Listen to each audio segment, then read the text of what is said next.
لا حول ولا قوة إلا بالله العلي العظيم.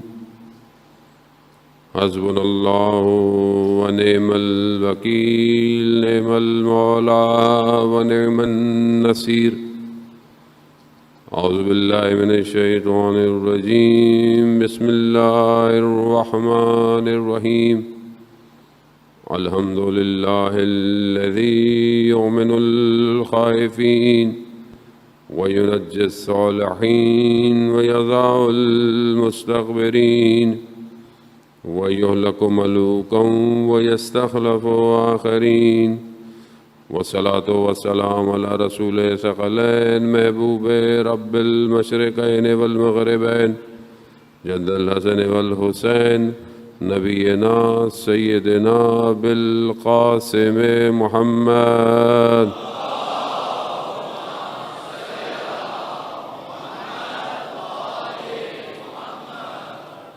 وعلى آلہ الطیبین الطاہرین المعصومین، لا سیما بقیت اللہ فی الارضین، روحی وارواحنا لتراب مقدم الفدا ولعنۃ اللہ علی اعدائہم اجمعین. بسم اللہ الرحمن الرحیم. رب اشرح لی صدری ویسر لی امری واحلل عقدۃ من لسانی یفقہوا قولی. اما بعد فقد قال اللہ تبارک وتعالی فی کتاب الحکیم والقرآن المجید وما خلقت الجن والانس الا لیعبدون. صلوات بھیجتے محمد والوں.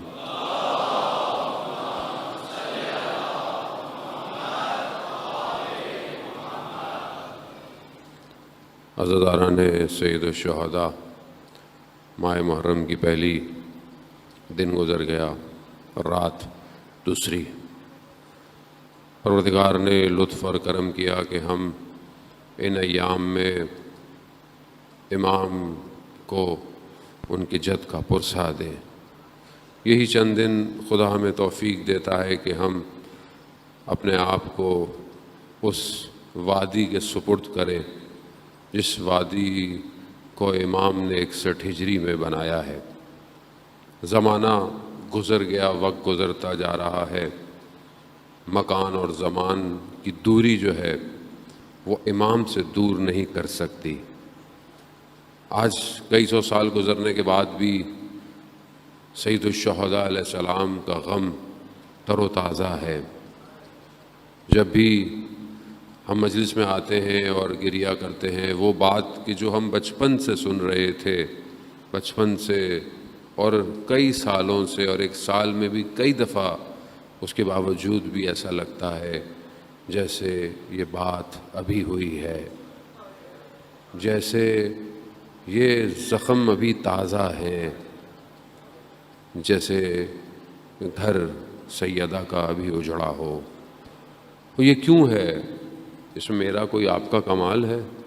کیا میں اور آپ کوئی ایسا نیک کام کرتے ہیں جس کی وجہ سے ہم اس بات تک پہنچ پاتے ہیں؟ نہیں، یہ سید الشہداء کا کمال ہے جو انہوں نے 61 ہجری میں خدا کی بارگاہ میں سجدہ کیا، بھوک اور پیاس کے ساتھ تپتے ہوئے دشت میں.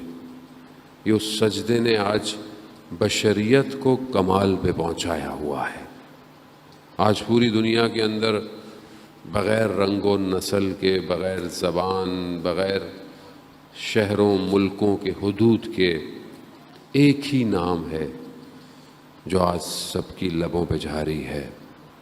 چاہے وہ افریقہ ہو، چاہے وہ انڈونیشیا ہو، چاہے آسٹریلیا ہو، چاہے نارتھ امریکہ ہو، یورپ ہو، کوئی بھی جگہ ہو، پاکستان، ہندوستان، ہر جگہ صرف یا حسین یا حسین ہے. یہ اس ایک نام میں خدا نے کیا رکھا ہے کہ انسان ابھی ادا کرتا نہیں، آنکھیں کوشش کرتی ہیں کہ نم ہو جائیں. تو یہ میرا آپ کا کوئی کمال نہیں، یہ ان کا اپنا کمال ہے. یہ ان کی محنت ہے، یہ ان کا کرم ہے کہ جو ہمیں کھینچ کے لاتا ہے. عزیزان محترم پریشان نہ ہو، بچے بہرحال روتے ہی ہیں، کیا ہو جائے. اللہ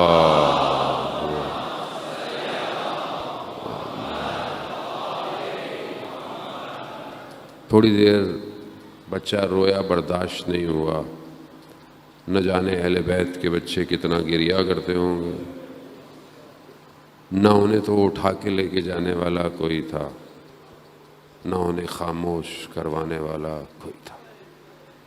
روایات کہتی ہیں بچوں کو اونٹوں پہ اس طرح باندھا ہوا تھا کہ گرتے جاتے تھے اور شہید ہوتے جاتے تھے.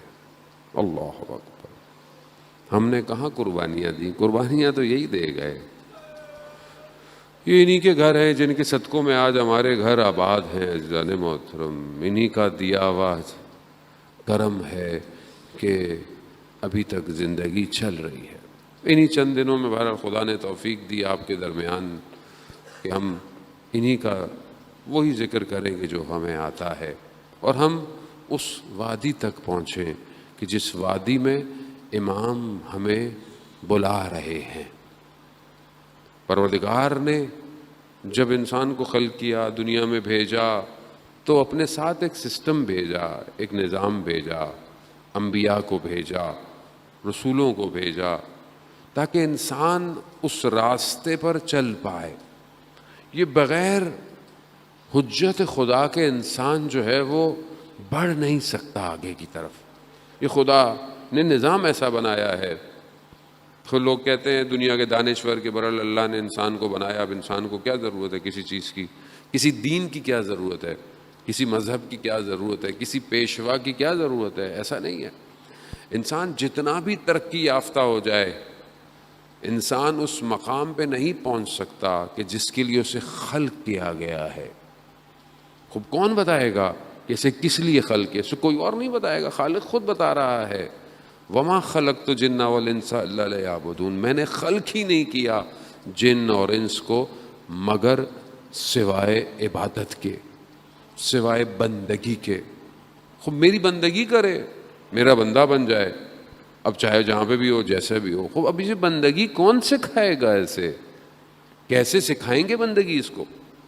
تو دنیا کے ہر چاہے دانشور ہوں، چاہے پروفیسر ہوں، چاہے سائنٹسٹ ہوں، چاہے آج کل کے زمانے میں کوئی بھی ہو، پروگرامر ہو، کچھ بھی ہو، یہ ظاہری دنیا کو آپ کی صحیح کر سکتے ہیں، یہ آپ کو بندہ نہیں بنا سکتے. اس بندگی کے لیے پروردگار نے کمال بندگی کو اتارا ہے. اب ظاہر ہے اب کمال بندگی کوئی ہوگا تو بندہ بنائے گا. لوگ جو خود بندے نہ بنے وہ لوگوں کو کہاں بندہ بنائیں گے؟ کمال بندگی اس کو ایسے ہستیوں کو اتارا کہ جو دیکھ رہے ہیں. ملک اشتر رضی اللہ تعالیٰ عنہ رضوان اللہ تعالیٰ علیہ جنگ میں جب لڑتے تھے تو بتاتے تھے مولا سے، مولا آج میں نے اتنی گردنیں اتاری ہیں، میری تلوار اتنوں پہ چلی ہے، آپ کی؟ کہا میری بھی اتنوں ہوئی کی چلی ہے، دونوں کی برابر ہے. لیکن مولا فرماتے ہیں کہ مگر میری تلوار چلتے ہوئے نسلیں دیکھ کے چل رہی تھی. نسل کی شاید ان کی نسل میں کوئی ولایت کا پیروکار آ جائے، ایسے چھوڑ دو.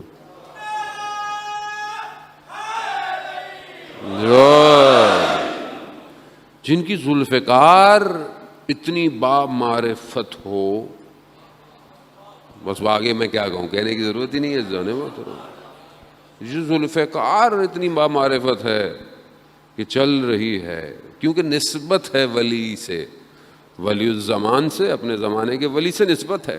ایسی چل رہی ہے کہ اگر دور بھی کہیں نسلوں میں کوئی ولایت کا پیروکار ہوگا چھوڑ دے گی، شاید نسل بچ جائے. شخص آیا مولا کی خدمت میں، مولا کے ساتھ جنگ میں لڑا، مولا نے دعا دی، یہ دی، کہا مولا میرے بھائی کا بھی بڑا دل تھا مگر آ نہیں سکا. کہا وہ ہمیں چاہتا تھا؟ کہا ہاں وہ کو چاہتا ہے. کہا بس جو ہمیں چاہتا ہے وہ چاہے ابھی پیدا ہوا ہو یا نہ ہوا ہو، کسی زمانے بھی ہوگا تو بھی وہ ہمارے ساتھ ہے۔ اب یہ کمال کیسے ملے گا؟ اس کمال کو حاصل کرنا پڑتا ہے عزیزان محترم۔ اس میں میرا آپ کا پھر بھی کوئی کمال نہیں ہے، یہ کمال انہی کا ہے کہ جو مثلا ابھی آپ رات کے وقت ہے اور مجلس جو ہے وہ بہرحال اتنی دیر سے ہو رہی ہے، لیکن آپ نے بولا چھوڑیں اپنے آرام کو، کیا چھوڑیں، ساری زندگی آرام کرتے ہیں، وہ محرم کے 10 دن میں بھی کیسا آرام، آئیں بیٹھیں اور کچھ نہ کچھ ملے اور امام کے قریب جائیں۔ ابھی آپ کے بعد بھی ایک اور جگہ جانا ہے، مطلب وہ اور تاریخ ہے اور دیر ہے، لیکن یقیناً لوگ انتظار کرتے ہیں، ہمارا نہیں کرتے، ذکر کا کرتے ہیں، اس ذکر کا کہ جس کا ذکر پروردگار نے کیا ہے، وہ ذکر ہے عزیزان، تو اس کا انتظار کرتے ہیں، ہمارا تھوڑی انتظار کرتا ہے، ہمارے اندر ہے ہی کیا، ہمارے کچھ نہیں ہے، یہ وہ ذکر ہے جس نے کچھ بنایا ہوا ہے۔ اب یہ جو کیفیت ہے کہ ہم جو کھچے آئے ہیں، کھچے چلے آتے ہیں، اب یہ ظاہر ہے کہ یہ ان کا لطف اور کرم ہے، وہ جس کے اوپر نگاہ ڈال دیں وہ پتھر ہیرا بن جاتا ہے، بس یہ ہے کہ وہ نگاہوں کے سامنے آ جائے۔ جیسے پروانے جو ہے وہ شمع کے گرد گھومتے رہتے ہیں، جانتے ہیں کہ جل جائیں گے، مگر ان کا محور، ان کا سینٹر پوائنٹ وہی ہے۔ اسی لیے جو عاشق ہیں، محب ہیں، ولائی ہیں، مولائی ہیں، وہ بھی اپنے مولا کے گرد گھومتے رہتے ہیں کہ بس ہم اپنے آپ کو انہی کے گرد فنا کر لیں۔ خوب یہی وجہ ہے کہ جو دیکھیں کتنا یاد کیا گیا ان لوگوں کو جو امام کے ساتھ تھے، یہی وجہ ہے، انہوں نے فنا کیا ہے اپنے آپ کو، اور ہمیں وہیں تک پہنچنا ہے کہ وہ سپردگی کیسی تھی، وہ اطاعت کیسی تھی، اور ہم دیکھیں کہ ہم کیا اطاعت کر سکتے ہیں کہ نہیں کر سکتے۔ آخر میں ہم نے وہی جانا ہے۔ شخص امام جعفر صادق علیہ السلام کی خدمت میں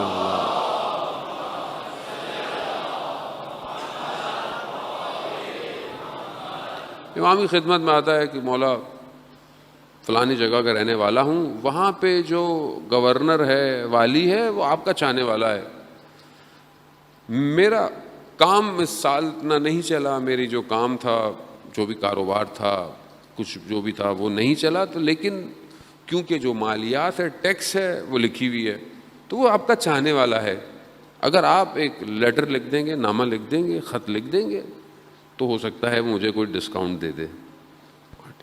امام نے کہا لکھ دیا۔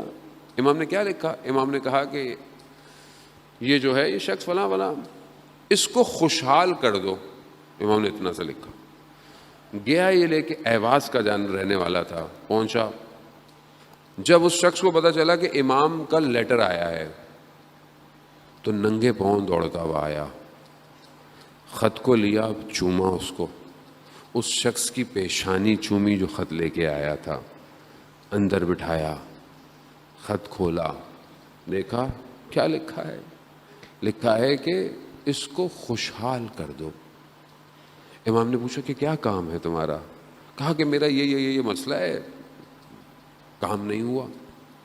اس نے اسی وقت جو بھی اس زمانے میں دفتر، کتاب، نوٹ جو بھی ہوتا تھا، نوٹ بلاؤ، دیکھا اس کا لکھا ہوا، کہا اس کو کاٹ دو، کاٹ دیا۔ پھر اپنے ایک اور شخص کو بلایا جو اپنا قریبی تھا، کہا کہ میری جائیداد کو 2 حصوں میں تقسیم کرو اور آدھی جائیداد اس کو دے دو۔ اب وہ پریشان ہے، بولے یہ کیا کر رہے ہیں؟ کہا نہیں، کہا تم خوشحال ہوئے؟ اللہ اکبر، اللہ، کتنا خوش نصیب ہے جسے امام خط لکھ رہے ہیں اور یہ کہہ رہے ہیں کہ خوشحال کر دو اسے، میں قربان جاؤں، روحی، مالی، جانی، ولدی لقل فدا، میری ماں باپ آپ پر قربان ہو، میری جان آپ پر قربان ہو مولا۔ اور اس نے یہی کیا۔ کہا خوشحال ہو؟ کہا یہ تو آپ نے مجھے بہت کچھ دے دیا، میں تو اس کے لیے آیا نہیں تھا۔ جس قالین پر کھڑا ہوا تھا یہ بات کہتے ہوئے، کہا اس کو بھی لپیٹو، کہا یہ بھی اسی کو دے دو۔ یعنی یہ ہے چاہنے والا، وہ پھر شخص دوبارہ کسی وقت میں پہنچا تو امام سے کہا کہ تو امام نے کہا کہ ہاں اس نے تمہیں بھی خوشحال کیا، اس نے ہمیں بھی خوشحال کیا۔ وہ عزیزان محترم، ہم اپنی زندگی میں امام کے چاہنے والے کو کتنا خوشحال کرتے ہیں؟ ظاہر ہے سب امام کے ماننے والے ہیں نا، جاننے والے ہیں۔ اب ضروری تو نہیں ہے کہ آپ کو باقاعدہ نامہ آئے، لیٹر آئے۔ اگر کوئی آپ سے اپنی پریشانی کا اظہار کرتا ہے، کوئی مشکل بتان کا ہے، تو آپ کتنا امام کو خوشحال کرتے ہیں؟ نہیں سمجھے؟ مفکر، دانشور اور بزرگ قسم کی شخصیت کہنے لگے کہ میں اپنے استاد کے ساتھ، مرشد کے ساتھ اترا رکشے سے۔ یقیناً ہمارے ہی علاقے کے ہوں گے۔ جب رکشے سے اترے تو کہا، میں نے اس سے پوچھا کتنے پیسے ہوئے؟ اس نے کہا کہ کچھ 3 روپے کچھ پیسے، کافی پرانی بات ہے۔ تو کہا میں نے اس کو 4 روپے دے دیے۔ کہا میں اندر آیا تو مجھے مرشد نے پوچھا کہ کتنے پیسے دیے اس کو؟ کہا کہ کچھ 3 روپے کچھ 80 پیسے بنتے تھے، میں نے 4 دے دیے۔ کہا 5 ہی دے دیتے پورے۔ میں سوچا کہ میں نے تو پھر بھی زیادہ دیے۔ کہا دیتے رہو گے تو دیتا رہے گا۔ یا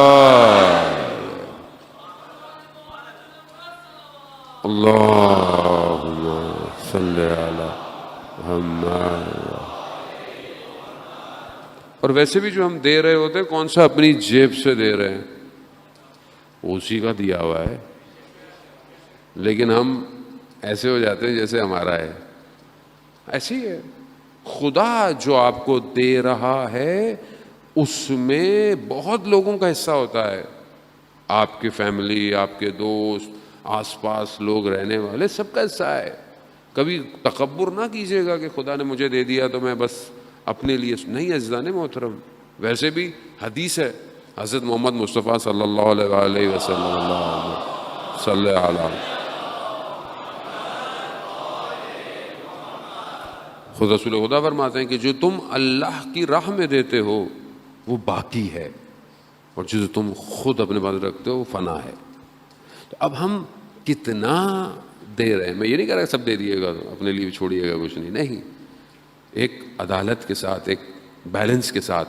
لیکن کتنا میرا مال جو کہ خدا نے مجھے دیا ہے ڈسٹریبیوٹ کرتا ہوں اسے، یہ بہت ضروری ہے۔ معاشرہ اسی سے تشکیل ہوتا ہے، سوسائٹی اسی سے بنتی ہے، پرابلم اسی سے سولو ہوتی ہیں۔ اور جو ہم دے رہے ہیں کوئی کسی پر کوئی وہ نہیں کر رہے۔ مطلب جیسے کبھی کبھی دل میں خیال آ جاتا ہے انسان کے، کوئی انسان ہے ظاہر ہے، ضعیف ہے، کمزور ہے، ہم بھی ایسے ہی ہیں۔ کبھی خیال آتا ہے اتنے پیسے فلانے کو دیتے ہیں ہر مہینے، ابھی یہ بچا لیتا میں، فوراً مائنڈ میں کیلکولیٹر شروع ہو جاتا ہے نا، وہ اتنے ملٹی پلائی بائی 12 تو اتنے پیسے سال میں ہوتے۔ ادھر سے آواز آتی ہے کون سی ملٹی پلائی کر رہے ہو؟ یہ جو دیا تھا یہ ہے ہی اسی کا، تمہارا ہے ہی نہیں ہے، تو تم کس چیز کو ملٹی پلائی کر رہے ہو؟ بات یہ ہے کہ اس بات کو سمجھنا بہت ضروری ہے۔ ہم جب چاہتے ہیں کہ ایک ایسی سوسائٹی بنے گی، ایک ایسی کمیونٹی ڈیولپ ہوگی کہ جو آخری زمانے میں ہوگی، جہاں پر ایک عورت اپنے سر پر اگر زیور، اگر جیولری، اگر سونا لے کے بھی جا رہی ہوگی نا، تو کوئی اس کو لالچ کی نگاہ سے نہیں دیکھے گا۔ یہ ہے نا آخری زمانے میں ایسا ہوگا، تو یہ کب ہوگا؟ کب ہوگا یہ؟ کیا آج ہم نے اس کی پریکٹس شروع کی ہے؟ بھائی کے پاس کچھ زیادہ آ جائے تو ہمیں پریشانی ہو جاتی ہے، دوست کے پاس کچھ زیادہ آ جائے ہمیں پریشانی ہو جاتی ہے، سامنے سے گاڑی گزر گئی، اوہو، کیوں دل دنیا کی طرف کھنچا چلا جاتا ہے؟ کیوں نہیں کہتے ٹھیک ہے اللہ نے جیسے جس کا دیا بسم اللہ؟ کیونکہ ہم ابھی تک اس وادی میں داخل نہیں ہوئے۔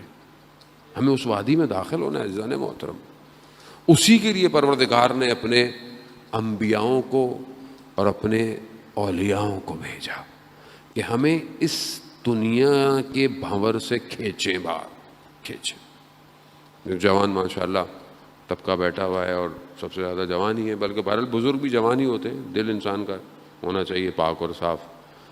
عزیزان محترم، اس جوانی کی قدر کریں۔ یہ جو اللہ نے آپ کو نعمت دی ہے نا، یہ گزر جائے گی۔ مولا متقیان حضرت علی ابن ابی طالب علیہ السلام، اللہم صلی علی محمد۔ امام خود ارشاد فرماتے ہیں نا، کچھ چیزوں کی اہمیت، اس کی ویلیو اس کے جانے کے بعد پتہ چلتی ہے۔ جیسے صحت کی ویلیو تب پتہ چلتی ہے سلامتی کی، جب انسان بیمار ہوتا ہے۔ جب انسان بیمار ہوتا ہے اسے پتہ ہے، یار صحت کتنی بڑی نعمت تھی، میں نے خیال ہی نہیں کیا۔ اس طرح اور بہت ساری چیزیں، اسی کے اندر انسان جو ہے وہ ان چیزوں کو جو ہے وہ کرتا ہے کہ یہ جو خدا نے دی ہے جوانی، اس کا پتہ کب چلے گا؟ جب بڑھاپا آئے گا، جب آپ کھڑے نہیں ہو پائیں گے، آپ بیٹھ کے نماز پڑھ رہے ہوں گے، تب آپ کو پتہ چلے گا کہ اگر میں نے جوانی میں قیام کیا ہوتا، رکوع کیے ہوتے، سجدے کیے ہوتے، تو میں کہاں ہوتا آج؟ یہ اس وادی میں آئے، یہ دنیا آپ کو نہیں آنے دے گی اس طرف، یہ صبح شام آپ کو انگیج رکھے گی۔ امام اسی لیے تشریف لائے۔ وہ امام، میں کئی دفعہ اس بات کو تکرار کرتا رہتا ہوں، مولا کائنات جانتے تھے انسان آج کہاں پہنچ گیا۔ مولا کو پتا تھا یہ ڈیجیٹل طریقے سے جو ہے وہ ڈیٹا ٹرانسفر کر لے گا، یہ الیکٹرانک گاڑیاں بھی بنا لے گا، یہ اسپیس شٹل بنا لے گا، یہ اس کے پاس جو ہے وہ لائیو سٹریمنگ جیسے آج ہو رہی ہے، سب کچھ جو ہے سب کر لے گا۔ امام کو پتا تھا یہ بلڈنگیں بنائے گا، اسکائی اسکریپرز بنائے گا، یہ ہائبر کیپسول بنائے گا کہ جو لفٹوں میں بڑی بڑی بلڈنگوں میں لگے ہوئے ہیں، یا برجوں پہ لگے ہیں، یا بھی شہروں میں بھی لگ رہے ہیں، یا وہ اسپیس ایکس والا جو زمین کے اندر جو ہے وہ ہائبر ٹرمینل بنا رہا ہے، بہت تیزی سے انسان پہنچ جائے گا ایک سے جگہ دوسری جگہ۔ امام جانتے تھے یہ انسان کر لے گا، اس سے بھی آگے جائے گا، بھی انسان بہت آگے جائے گا، لیکن امام نے نہیں بتایا کہ کون سی دھات سے جو ہے وہ جہاز کا انجن بنایا جائے کہ جو بہت ٹیمپریچر پر یا مائنس ٹیمپریچر پر خراب نہ ہو، خاص دھات ہے، خاص میٹل ہے۔ امام نے بتایا نہیں، انسان نے خود کشف کر لیا، اللہ نے یہ علم دیا ہوا ہے، علم انہی کا ہے۔ لیکن امام نے کیا دیا نہج البلاغہ میں؟ امام فرماتے ہیں کہ انسان اپنی زبان کے پیچھے پوشیدہ ہے، a man is behind his tongue۔ اگر کسی انسان کو دیکھنا چاہتے ہو تو دیکھو کہ وہ زبان سے کیا کہہ رہا ہے۔ یہ کون بتائے گا؟ امام جانتے تھے کہ یہ قیامت کے منظر کو دیکھ نہیں پائے گا، میں بتاتا ہوں۔ اللہم انی اسألک یوم لا ینفع، پروردگار میں تجھ سے سوال کرتا ہوں اس دن کا جس دن کوئی چیز نفع نہیں دے گی سوائے اس کے کہ جو قلب سلیم لے کر آئے گا۔ یہ آخرت کا کینوس، آپ ایک کینوس بنائیں، فریم جسے پینٹ کرتے ہیں، آپ مناجات امیر المومنین پڑھنا شروع کریں، آخرت کا کینوس بننا شروع ہو جائے گا۔ کون بتا رہا ہے؟ 100 سال، 200 سال، 300 سال، 1000 سال کی پیشن گوئی نہیں ہے، عین اور حق الیقین ہے کہ قیامت میں کیا ہونے والا ہے۔ یہ کون بتائے گا؟ یہ کون بتائے گا کہ تمہیں کس مرحلے پر، کس جگہ پر تمہیں کتنی دیر رکنا پڑے گا؟ کیوں؟ کیونکہ امام جانتے تھے کہ یہ انسان نہیں بن پائے گا، یہ مشین ترقی یافتہ ہو جائے گی، آرٹیفیشل انٹیلیجنس ہو جائے گا۔ آج بولیں، آج ساری چیزیں چلنا شروع ہو جاتی ہیں۔ آج آپ یہاں بیٹھے ہوئے ہیں، آپ کا گھر دنیا میں کہیں پہ بھی ہے، آپ اپنے گھر کا لاک کھول لیں، آپ اپنے گھر کے کیمروں سے ساری چیزیں دیکھ لیں، آپ اپنے گھر کا الیکٹرانک کی ساری چیزیں کھول لیں، سب کھول لیں، ہر چیز وائی فائی ہو گئی، نیٹ ورک ہو گئی، ایک ہی نیٹ ورک سے آپ کی فریج میں کیا رکھا ہوا ہے سب آتا ہے، آپ کو نظر آتا ہے۔ آپ کو کیسے؟ انسان کر لے گا یہ سب کچھ، مشین اتنی اسٹرانگ ہو جائے گی۔ لیکن اس مشین کے دور میں یہ کون سکھائے گا کہ تمہیں اپنے ماں باپ کا احترام کرنا ہے، تمہیں اپنے پڑوسیوں کا خیال کرنا ہے، تمہیں یتیموں کے سروں پہ ہاتھ رکھنا ہے؟ یہ کون بتائے گا؟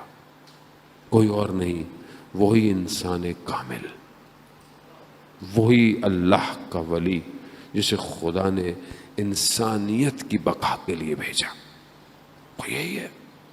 اور آپ کچھ بھی کرتے رہے، راستہ یہی ہے عزیزان محترم۔ امام کی معرفت یہی ہے، میری زندگی میں امام کہاں ہے؟ مشکلات اپنی جگہ پر ہیں، ہوتی رہیں گی، آتی رہیں گی، اور آسان نہیں ہے، کیونکہ جب بھی اقرار کیا گیا مشکلات کی طرف جتنا رتبہ، جتنا درجہ بڑھتا چلا جائے گا، مشکلات بڑھتی چلی جائیں گی، اور اس مشکلات میں، اس راستے میں غلطی کا امکان بالکل نہیں ہے۔ جہاں ذرا سی غلطی ہوئی بہت دور چلے جاؤ گے۔ یعنی اتنا یہ معاملہ حساس اور سینسٹیو ہے کہ یہاں حضرت آدم سے ترک اولا ہوا، معصوم ہے، نبی ہے، غلطی نہیں کر سکتے، لیکن ترک اولا ہوا کہ بیان اس درخت کے پاس نہیں جانا، چلے گئے۔ 200 سال گریا کیا ہے انہوں نے، حضرت آدم نے 200 سال گریا کیا، اور پھر ان ناموں کا واسطہ دیا جن ناموں کے صدقے میں یہ سب ختم ہوا۔ یہ راستہ اتنا سنگین ہے، یہاں دور تک ذرا بھی گنجائش نہیں ہے، یہاں راستہ ایسا ہے، اور یہ امتحان بڑھتا چلا گیا، بڑھتا۔ کیوں انبیاءوں کے آس پاس تھوڑے سے لوگ تھے؟ کیوں؟ امتحان ہے۔ حضرت نوح، میں پہلے بھی کہیں بیان کر چکا ہوں یقیناً، حضرت نوح کے آس پاس تھوڑے سے لوگ، 950 سال تبلیغ کی، 950 سال۔ یا ہم 2-4 اشرے پڑھتے ہیں اور پھر ہمیں دیکھتے ہیں پبلک کو کچھ ہو ہی نہیں رہا، ویسی کی ویسی ہے، ہر دفعہ کچھ کہو پھر وہی کا وہی، تو ہم کہتے ہیں بھائی چھوڑو، کہیں اور ہی چلتے ہیں، کسی اور ملک ہی چلتے ہیں۔ وہاں نبی 950 سال لہو لہان کر دیتے تھے تبلیغ کے لیے۔ کچھ جمع ہوئے، کہا پروردگار بھیج عذاب، ان پہ ختم ہو یہ بچے۔ کہا کیا ٹائم دیا؟ کھجور کے بیج دیے، درخت کھجور کھاؤ، بیج لگاؤ، جب یہ درخت بنے، جب یہ پھل دیں، پھر ہم عذاب بھیجیں گے۔ 18 سال لگ گئے درخت لگنے میں، پھل نکلنے میں۔ کہا یہ بھی پھل کھاؤ، اس کے بیج بھی بو، دوبارہ درخت بنے، پھر جب یہ پھل دیں گے، پھر اس طرح کرتے کرتے 4-5 دفعہ وہ جو قریب بھی آئے تھے نا حضرت نوح کے، وہ بھی دور چلے گئے۔ کیوں؟ کہا چیک کیا جائے گا صبر کرنے والا کون ہے۔ خوب امتحان ہے۔ آج ہم ذرا سے گھبرا جاتے ہیں، اتنی مشکلات ہیں، مولا کیوں نہیں آ رہے؟ وہ چیک کیا جا رہا ہے، مولا کیسے آئے ہیں؟ چیک کریں گے نا، ایسے تو نہیں آئیں گے، ٹیسٹ لیں گے۔ یہ ٹیسٹ ہے، ہم ٹیسٹ فیز میں، اس ٹائم ٹیسٹ لیا جا رہا ہے۔ اب لوگ لڑکھنا شروع ہوتے جا رہے ہیں۔ روایات ہے آخری دور میں اتنا اٹالا اور پٹخا جائے گا، جیسے چھانی جاتی ہے نا، غرب و غبار کیا جائے گا، جو خالص ہوگا نا بس وہی بچے گا، بس وہی بچے گا۔ وہ مشہور واقعہ میں ابھی مجلس میں پڑھ کے آ رہا ہوں ذرا، کیونکہ آپ نے تو سنا نہیں ہوگا، بہت دور ہے، تو میں دوبارہ بتا دیتا ہوں آپ لوگوں کو۔ آیت اللہ خوئی کے والد محترم نجف سے نکلے بغداد جاتے ہوئے، رستے میں ایک شہر آیا ہلا سے گزر رہے تھے تو بازار میں دیکھا کہ ایک گھر پہ گنبد سائد کا بنا ہوا ہے، اور اس کے اوپر لکھا ہوا ہے ھذا مقام امام زمان، یہ امام زمانہ کا مقام ہے۔ کوئی تعجب کیا انہوں نے کہ یہ یہاں پہ امام زمان کا مقام کیسے؟ کہا تو لوگوں نے بتایا کہ یہ گھر، جو جگہ جو تھی، یہ ایک شخص تھا، اس کا نام تھا شیخ علی، اور وہ بہت زیادہ امام زمانہ کو یاد کرتا تھا، بہت گریا کرتا تھا، بہت مناجات کرتا تھا، امام کو خطاب کرتا تھا، مولا آپ کیوں نہیں آتے، کیوں نہیں آتے ہیں؟ آنکھیں ترس گئی ہیں مولا، میں تیار ہوں، میرا شہر چھوٹا سا ہلا شہر ہے، اس میں 1000 جوان ہیں جو تلوار چلانا جانتے ہیں، مولا آپ کو تو 313 چاہیے۔ بہت روتا، بہت گریا کرتا۔ اتنا زیادہ رویا ایک دن جو ہے وہ شہر سے باہر چلا گیا اور دشت کے اندر گریا کرتا رہا. دیکھا کہ ایک عربی لباس میں جوان آیا. کہا کہ شیخ کیا چاہتے ہو؟ کہا میں اپنے امام کا انتظار کر رہا ہوں. کہا ہم تمہارے امام ہیں. جب یہ سنا امام کے قدموں میں پڑ گیا, رونے لگا, گریا کرنے لگا. وہی ساری باتیں, مولا کیوں نہیں آتے؟ مولا آ جائیں.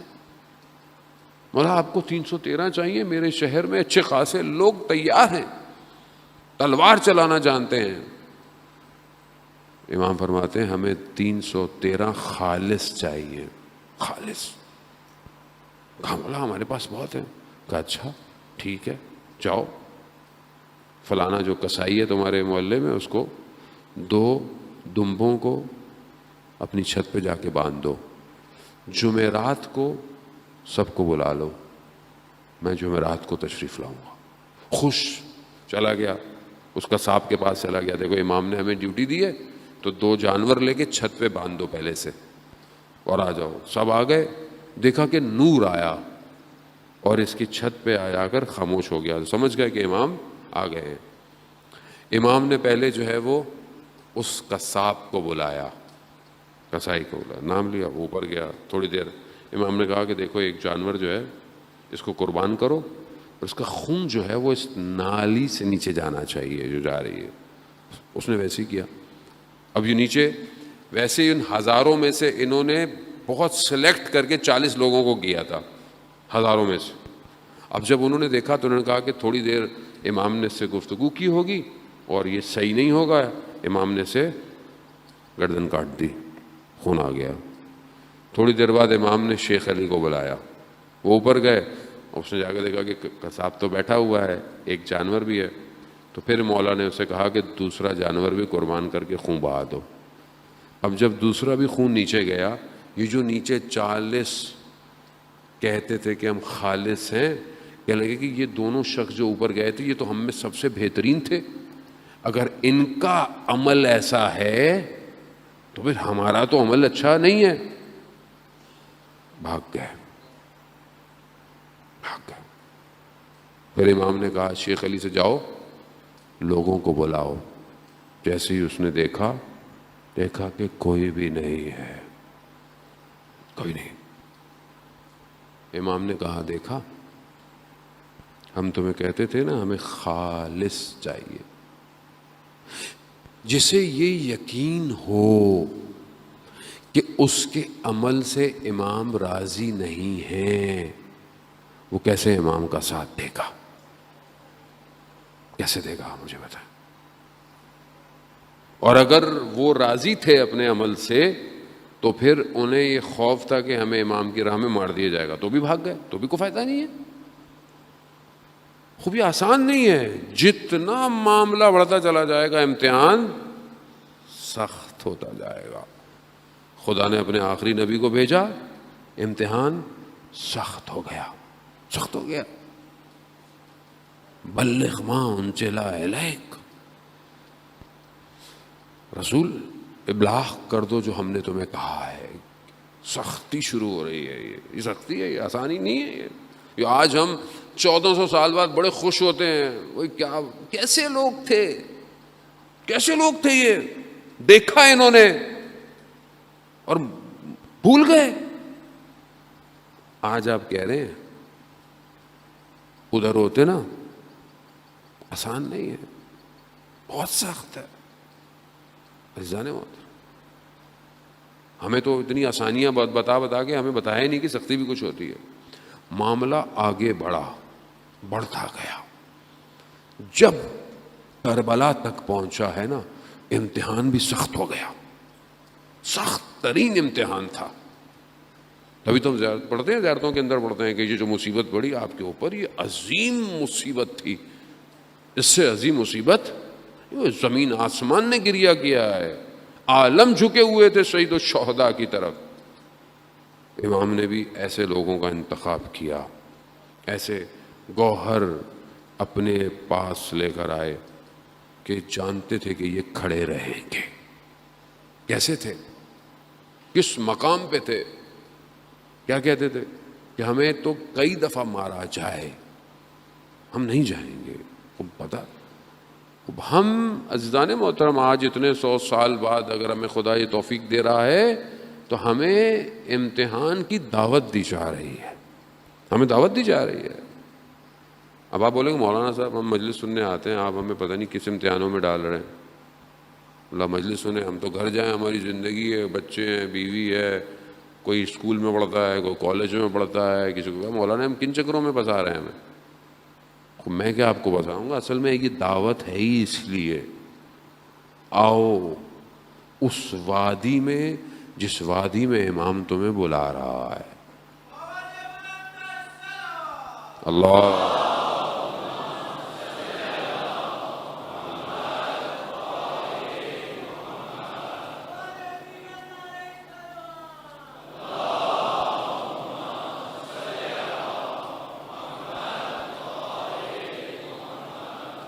خوب آئے عزیزان محترم, خوب یہ ہمارے خیال میں نہیں ہے. اگر انہوں نے کرم کیا تو ہم ان چند دنوں میں اس وادی میں پہنچ سکتے ہیں, بلکہ چند دن کیا, اگر وہ ایک نگاہ ڈال دیں ہم ایک لمحے میں پہنچ سکتے ہیں. مگر وہاں تک آنا پڑے گا, مشکلات ہیں. آیت اللہ جو ہے ملا احمد ناراکی کے والد ملا مہدی ناراکی بہت بڑے عالم دین تھے اور نجف اشرف میں پڑھتے تھے. تنگ دستی اتنی ہو گئی, فاقہ کشی پہ بات آ گئی, گھر میں کھانے کو کچھ نہیں, مشکلات مصیبت ساری چیزیں برداشت نہیں ہوا, بچے بھوکے خود بھوکے. تو انہوں نے سنی تھی روایت کہ اگر بہت تنگ دستی ہو تو اہل قبور کی زیارت پہ جاؤ, یعنی قبرستان جاؤ. تو یہ چلے گئے. اب یہ قبرستان وادی السلام نجف میں جو ہے کھڑے ہوئے تھے, تو انہوں نے دیکھا کہ ایک جانور پہ ایک جنازہ ہے اور اسے کچھ لوگ لے کے آ رہے ہیں. تو اس نے دیکھا کہ آگے آگے جو جا رہا ہے وہ شخص ان کا استاد ہے اور اطراف میں جو لوگ ہیں وہ بھی ساتھ ہوتے ہیں. اب یہ کھڑے ہوئے ہیں, پریشان ہوئے کہ یہ استاد کس کے جنازے کے ساتھ جا رہے ہیں. لیکن انہوں نے جب قریب سے ہوا تو انہوں نے دیکھا کہ استاد نے نگاہ نہیں کی, یعنی کوئی توجہ نہیں دی. تو یہ بڑے عجیب سے برابر میں جو شخص جا رہا تھا تو کہا کہ یہ استاد, کہا نہیں جو تم سمجھ رہے ہو یہ ایسا کچھ بھی نہیں ہے. کہا کیا ہے, یہ کیا ہے؟ کہا نہ میں وہ ہوں نہ یہ استاد وہ ہیں جو تم سمجھ رہے ہو. کہا تو پھر, کہا اس جانور کو پکڑو جو لے کے جا رہا ہے, پتہ چل. جیسے ہی کہا پکڑا, اچانک سے ایک ظلمات کی وادی میں چلا گیا, ایک تاریکی, اور دور دیکھا ایک دریچہ کھلا ہوا ہے. اس دریچے کی طرف پڑھا تو اب میں نے کیا دیکھا, کوئی اور ہی وادی ہے, سرسبز باغ ہیں, عجیب سے پتھروں سے بنے ہوئے بغیر ستونوں کے جو ہیں وہ درخت اور ساری اور چھتیں کھڑی ہوئی ہیں. میں بہت عجیب سا ہو گئی, یہ وادی کیا ہے؟ یعنی جو وہ خود کہتے ہیں کہ یہ توصیف نہیں ہو سکتی تھی, یعنی تعریف نہیں کر سکتا تھا کہ وہ کیا تھا. کہا میں نے ایسے میں دیکھا کہ ایک جوان ایک مسند پہ بیٹھا ہے, وہ اٹھا اور اس نے مجھے بولا کہ آؤ آؤ بیٹھو. کہا تم کون ہو؟ کہا میں وہی ہوں جس کا تم جنازہ پکڑ رہے تھے. کہا وہ کیا تھا؟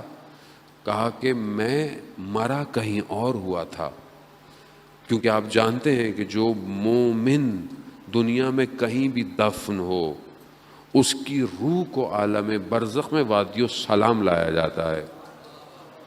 تو کہا مجھے برزخی وادی میں, اور وہ جو تم سمجھ رہے ہو وہ تمہارے استاد نہیں بلکہ وہ ملائکہ تھے جن کی ڈیوٹی تھی جو مجھے یہاں لے کر آئے.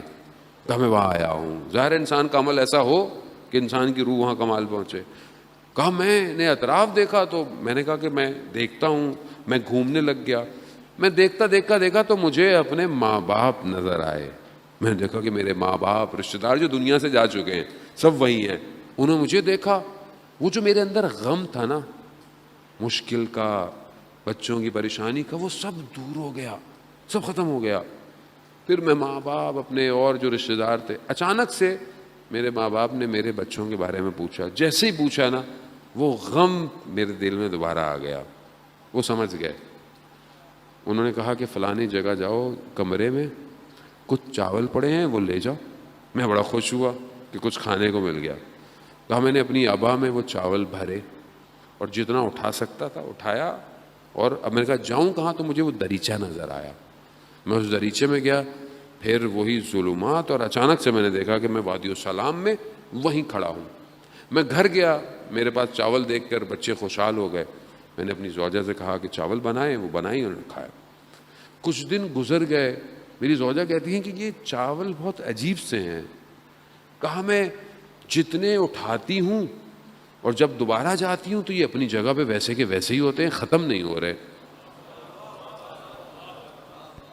دوسرا عالم ہے جانے، مطلب بہت نفیس اور بہت لطیف نقطہ ہے، دوسرے عالم سے کچھ آیا ہے ایسا نہیں ہے کہ نہیں آ سکتا، آتا ہے، آ سکتا ہے، وہ دے سکتے ہیں، اہل ہوں لینے کے،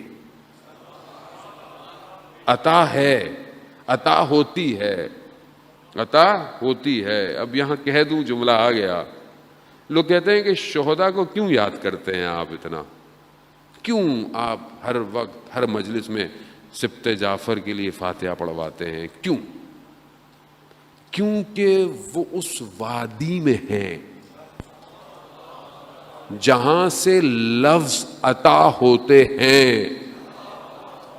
اب لوگ کہتے ہیں مولانا آپ بولتے ہیں ہم سنتے رہتے ہیں، آپ بولتے ہیں ہم سنتے رہتے ہیں، میرا کوئی کمال نہیں ہے، یہ اس وادی سے آ رہا ہے، ختم نہیں ہو رہا۔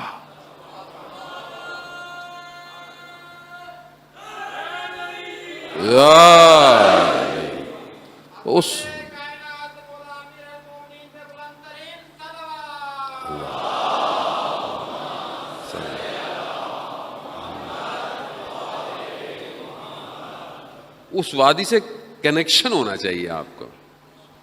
یہاں آپ کے موبائل کا کنیکشن بی ٹی ایس سے ہوتا ہے تو سگنل آتے ہیں، نہیں آئے آپ چھت پہ چڑھے جائیں، سگنل نہیں آ رہا ہو تو ادھر ادھر کرتے رہے، موبائل سگنل نہیں آئے گا۔ کیوں؟ کنیکشن ہی نہیں ہے۔ سم جو ہے وہ نیٹ ورک کی نہ ہو تو سگنل آئیں گے؟ نہیں آئیں گے۔ سم نیٹ ورک پہ ہونی چاہیے، یہاں اندر کوئی ایسی سم لگی ہو جو اس وادی کے ساتھ نیٹ ورک پہ ہو، بس پھر آتا رہے گا۔ باقیوں کو بل آپ کے موبائل پہ کال آئے، مجھے کو کال نظر تھوڑی آ رہی ہے، مجھے تو صرف بیل آتی نظر آ رہی ہے، بس ادھر بھی ایسے ہی ہے، نظر نہیں آتا، صرف وائبریشن ہوتی ہے، وجود ہلتا ہے کہ کچھ آ رہا ہے۔ عزیزان محترم، جب ان کی زوجہ نے یہ کہا نا انہیں، تو مسکرا دیے۔ کیوں مسکرایا؟ تو راز بتا دیا انہوں نے۔ اب میں نے بھی آپ کو راز تو بتا دیا، لیکن پھر بھی کم نہیں ہوتا، کیونکہ یہ راز ہی دوسرے ہیں، انہوں نے کیا کم ہونے والی بات ہے، وہ جانے، ان کی رات جانے۔ لیکن ان کا کیا ہوا کہ وہ پھر چاول اٹھانے گئیں تو پھر چاول نہیں تھے، کیونکہ راز کھل چکا تھا۔ جانو بہرحال آپ محرم ہیں، اس لیے میں نے آپ کو بتایا ہے۔ اہل بیت فرماتے ہیں کہ نہ محرموں میں ہمارے اسرار مت بتایا کرو، ہر کوئی برداشت نہیں کر سکتا۔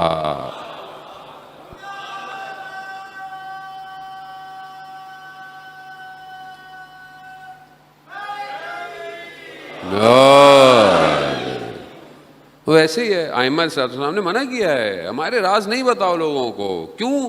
خود برداشت نہیں کر سکیں گے، بولیں گے پتہ نہیں کیا ہے، یا پھر بغض رکھیں گے، حسد رکھتے ہیں نا لوگ۔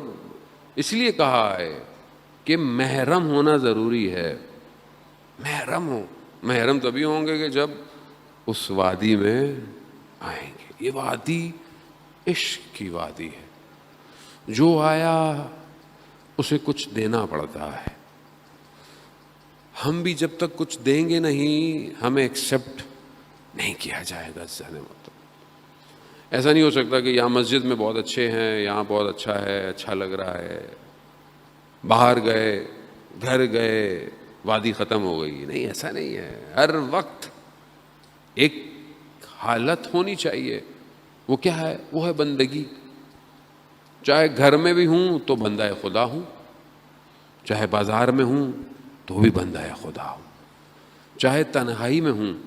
اب ظاہر میں تو لوگوں کے سامنے ہو سکتا ہے نماز پڑھ رہے ہیں مسجد میں، ماشاءاللہ، جب دیکھا کوئی آہٹ ہوئی تو وہ مشہور واقعہ ہے نا شخص کا کہ نماز پڑھا تھا مسجد میں، اس نے اس نے بولا کوئی آ گیا ہے، لمبے لمبے سجدے، لمبے لمبے رکوع، سبحانک ربی العظیم ہے، ساری چیزیں بڑی تلفظ کے ساتھ پڑھنا شروع کر دی. کیوں؟ کہ کوئی آیا ہے مسجد میں، دیکھ رہا ہوگا. ایسی ہے نا. جب نماز ختم کی تو دیکھو کوئی بھی نہیں تھی، ہوا کا جھونکا تھا، آہٹ آئی تھی خالی. ہم بھی جب کوئی آس پاس ہو تو بہت اچھے ہیں، یقیناً میں آپ کے اچھے ہونے پہ شک نہیں کر رہا، لیکن اپنی تنہائی میں جب کوئی نہیں دیکھ رہا اس وقت سجدہ کتنا لمبا ہے میرا، کتنا لمبا سجدہ کرتا ہوں. میں خدا کا بندہ ہوں نا، خدا میرا خالق ہے، مالک یوم الدین ہے، سب اسی کا ہے، تو اس کا کتنا حق بنتا ہے میرے پہ؟ بھائی سب اسی کا ہے، تو اس کو میں نے کتنی دیر سجدہ کیا زندگی میں؟ سب سے لمبا سجدہ کتنا ہے میرا؟ کتنی دیر ہے؟ کتنی دیر کا سجدہ ہے؟ کتنی دیر میں نے کہا شکرن للہ، یا شکرن شکرن شکرن، یا استغفر اللہ استغفر اللہ، یا الحمدللہ الحمدللہ. کتنی دیر، کتنی دیر میں کنسنٹریشن رکھ سکتا ہوں اپنے سجدے میں؟ کتنی دیر؟ یعنی میرا ذہن کہیں نہ جائے، صرف خدا کی بندگی پر ہو. کتنی دیر؟ کیسے ہوگا؟ اگر یہ نہیں ہو سکتا تو میں اس عشق کی وادی میں کیسے جاؤں گا جس کی شرط ہی یہی ہے کہ جو آیا ہے اس نے اپنی گردن دی ہے. عزیزان محترم، آسان نہیں، مشکل ہے.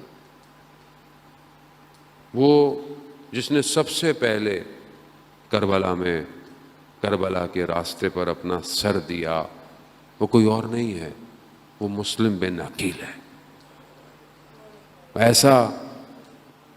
ایسی شخصیت، ایسی ہستی کہ جسے امام جب خط لکھ رہے ہیں کوفہ والوں کی طرف بھیج رہے ہیں تو کیا کہتے ہیں؟ میں اپنے بھائی کو بھیج رہا ہوں. سفیر حسین ہے. یہ نہیں کہا کہ مولا وہ میں تو آپ کے ساتھ ہی چلتا.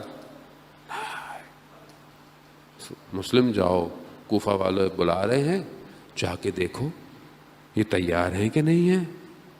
مسلم اللہ ان کو لکھا کہ یہ میرا بھائی ہے، یہ میرے چچا کا بیٹا ہے، سفیر حسین. آسان نہیں ہے سفیر حسین، بہت بڑا درجہ ہے. یہ بھی تو کمال تھا نا پھر کہ امام نے بھی کربلا میں عصر عاشور جب سب جا چکے تھے تو اس وقت سب سے پہلے پکارا. مقتل کہتا ہے کہ دائیں طرف دیکھا، بائیں طرف دیکھا، آئینہ آئینہ مسلم بن عقیل. کہاں ہو مسلم؟ سلام ہو حضرت مسلم، آپ کو امام یاد کر رہے ہیں، خوش قسمت. ہاں عزاداران محترم، مسلم کوفہ گئے، کوفہ بھیجا گیا، کوفہ گئے. کوفہ میں لوگ تیار ہیں، لوگوں نے آمادگی ظاہر کی، آئے ان کے پیچھے. جب دیکھا کہ اتنے سارے لوگ ہیں تو پھر حضرت مسلم نے ایک لیٹر نامہ لکھا اور امام کو بھیج دیا کہ مولا یہ تو سب تیار ہیں. خط چلا گیا. اب کیا ہوا؟ ابن زیاد بنی ہاشم کا لباس میں کوفہ میں داخل ہوا، بنی ہاشم کے لباس. کوفہ والے بصیرت نہیں رکھتے تھے، باشعور نہیں تھے. ابن زیاد آ گیا پھر اس کے بعد اس نے کیا کیا آپ کے سامنے؟ وہ پہچان گیا کوفہ والوں کو. اس نے سونے کے بدلے تلواریں خرید لیں اور کہا کہ جو نہیں مانے گا اس کا خون حلال ہے، میں تمہارا امیر ہوں. آپ خود سوچیں نا کتنے لوگ تھے، ہزاروں کی تعداد میں. یہ ابن زیاد لئین چند لوگوں کے ساتھ اندر آ گیا. اس لیے بہت احتیاط کریں عزیزان محترم. لوگ مقدس لباس پہن کر دین میں داخل ہو جاتے ہیں. بہت بصیرت کی ضرورت ہے. اگر آپ بابصیرت نہیں ہوں گے لوگ آپ کے دین کے ٹکڑے ٹکڑے کر دیں گے. بہت ضرورت ہے بصیرت کی. اس میں ناراض ہونے والی کوئی بات نہیں ہوتی. دین دین کی ہے. نہ دین میرا ہے نہ آپ کا ہے. اللہ نے بھیجا ہے اور جن کے ذریعے سے بھیجا ہے جیسے انہوں نے کہا ہے ویسے عمل کرنا ہے. اپنے گھر سے عمل نہیں کرنا. اب آہستہ آہستہ لوگ کم ہو گئے. حضرت مسلم نے نماز پڑھائی, ہزاروں لوگ نماز میں ہیں. مغرب تک کہتے ہیں کہ 30 لوگ تھے. جب نماز ختم ہوئی تو مسجد میں 10 لوگ تھے, اور جب مسجد سے باہر نکلے تو مسلم تنہا ہے. مسلم یہ سفیر حسین اکیلا رہ گیا. کوفہ کی گلیاں ہیں, سناٹا ہے, پہرے لگے ہوئے ہیں. مسلم غربت کے عالم میں ایک دیوار سے ٹیک لگائے بیٹھا ہے. ایک خاتون دروازہ کھولتی ہیں, دیکھتی ہیں کہ ایک شخص بیٹھا ہے. کہا کہ شخص تم کیا کر رہے ہو, تمہیں نہیں پتا شہر میں ابن زیاد کے سپاہی مسلم کو ڈھونڈ رہے ہیں, جاؤ اپنے گھر.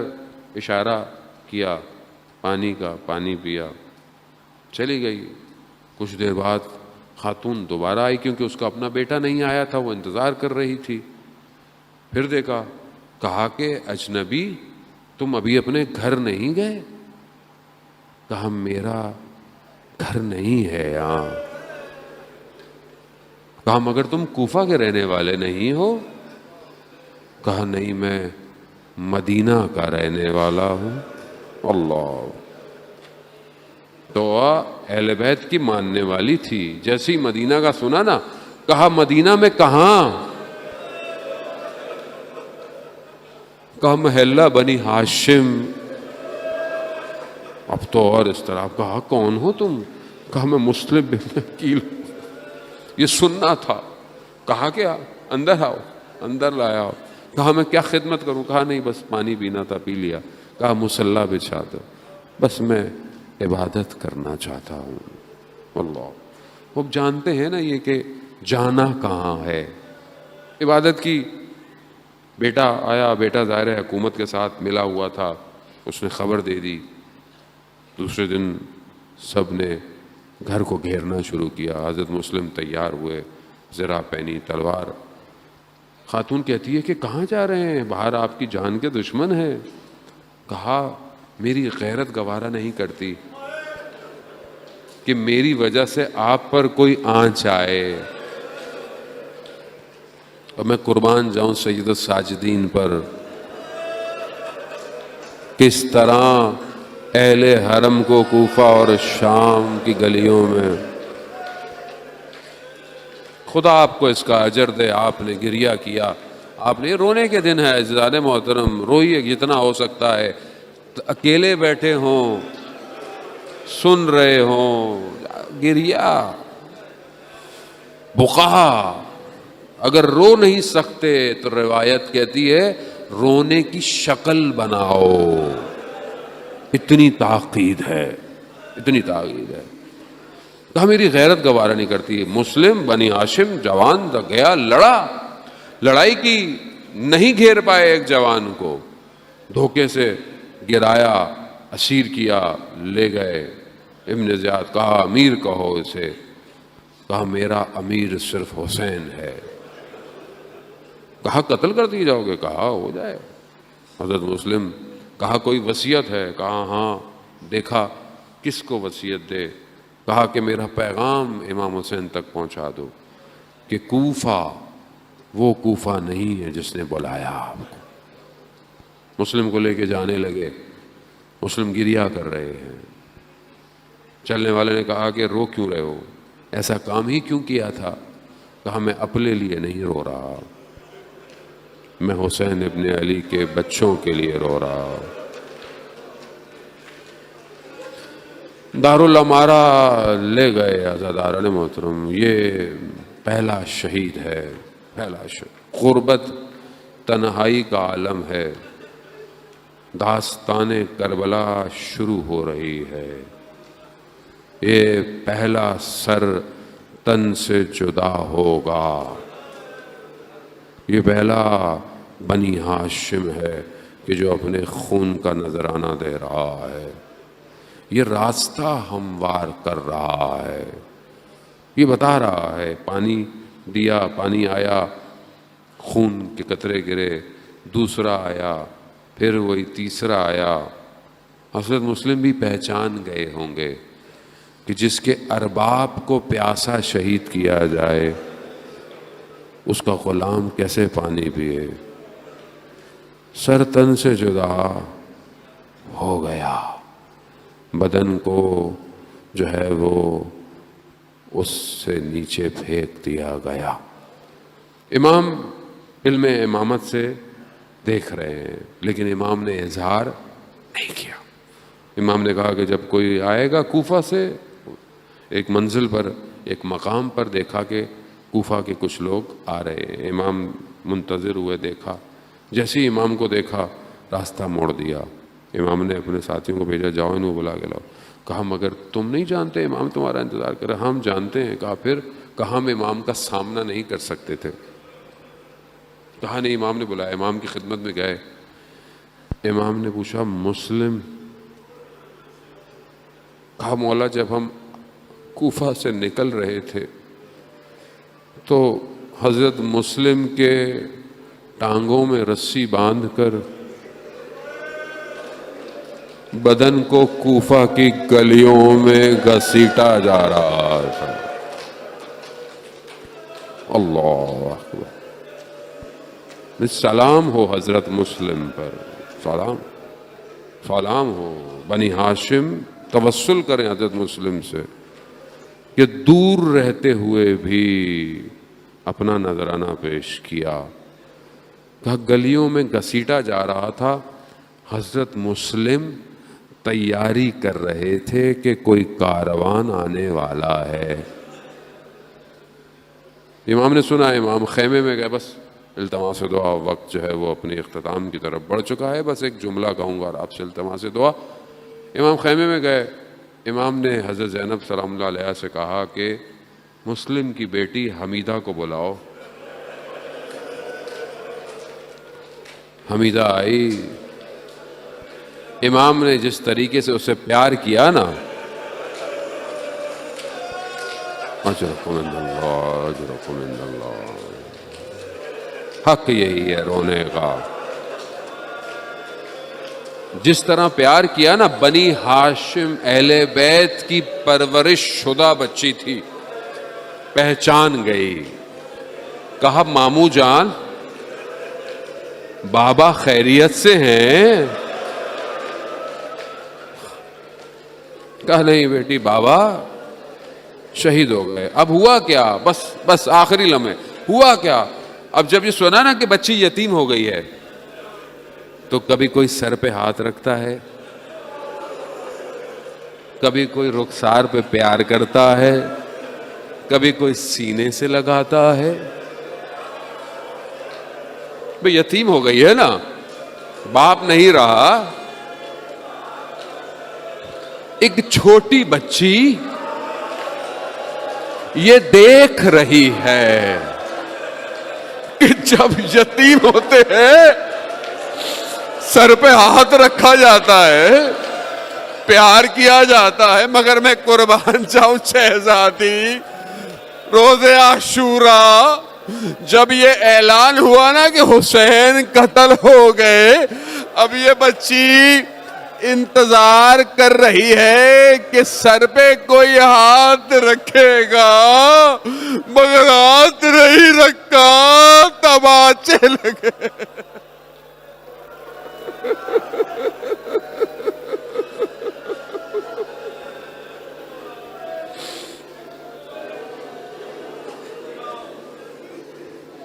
الا لعنت اللہ علی القوم الظالمین وسیعلم الذین ظلموا ای منقلب ینقلبون۔ پروردگار امام زمانہ کے ظہور میں تاجیل عطا فرما، ہمیں ان کے ناصروں، ان کے مددگاروں میں شمار فرما۔ جو پریشان حال ہیں ان کی پریشانیوں کو دور فرما، جو حاضرین مجلس ہیں جو سن رہے ہیں، جو بھی ان کی خواہشات ہیں، دعائیں ہیں، خاص طور پر مجھے بہت لوگوں نے کہا ہے کسی کے والد، کسی کی والدہ، کسی کی زوجہ، کسی کی بہن، کسی کی بچی بہت شدید علیل ہیں، کوئی آئی سی یو میں ہے، کسی کو کووڈ ہو گیا ہے، کوئی ویسے مریض ہے، پروردگار تجھے واسطہ سید الشہداء کے ان ایام کو ان سب کو شفاء کاملہ اور عاجلہ عطا فرما۔ پروردگار جہاں جہاں بھی مجلس ماتم عزاداری ہو رہی ہے ان سب کی جان مال عزت آبرو کی حفاظت فرما۔ پروردگار ہم خطا کار ہیں، ہم گناہ گار ہیں، پروردگار ہمیں ان ایام میں بہترین عزاداری پرساداری کرنے کی توفیق عطا فرما۔ ہمارے ملک وطن عزیز پاکستان کو عزت اور استحکام عطا فرما۔ ہمیں آپس میں مومنین میں محبت پیدا کروا، ہمیں اہل سنت اور باقی فرقوں کے ساتھ اتحاد کے ساتھ رہنے کی توفیق عطا فرما۔ پروردگار مسلمانوں کو یکجہتی کے ساتھ اپنے وقت امام کا منتظر بنا۔ پروردگار ہمیں حج عمرہ اور زیارات کی توفیق عطا فرما۔ اللہم ارزقنا زیارت الحسین فی الدنیا و شفاعتہ فی الآخرہ۔ صلوات بیت محمد و آل محمد۔